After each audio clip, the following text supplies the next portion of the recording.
On the 8th of August 2016, the Rajya Sabha passed the Mental Health Care Bill.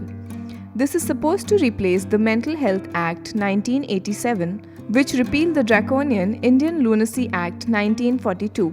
Mental Health Act 1987 changed the use of terms like lunatic to mentally ill and mental asylums to psychiatric treatment centers.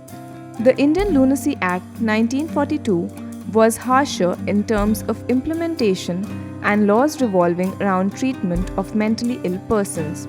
This is a revolutionary step in the history of mental health care in India.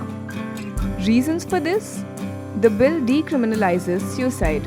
It states that anyone who attempts suicide will be presumed to be under severe stress and shall not be punished for it.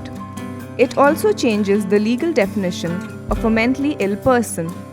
The bill defines mental illness to be a disorder of mood, thinking, perception, memory, or orientation. The bill also says that every person would have the right to decide how he or she would like to be treated in the event of a mental health situation. The individual will also specify who will be the person taking decisions with regard to the treatment.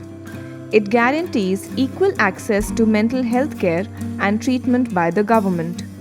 All insurance companies would be providing medical insurance for mental ailments in the same way as it is provided for physical ailments.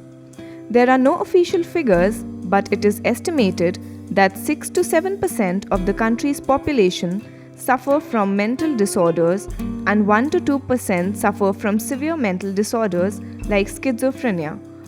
Actual figures could be worse as mental illnesses go unreported. This is a welcome move by the lawmakers of the country, and the bill shall soon be debated in the Lok Sabha of the Parliament.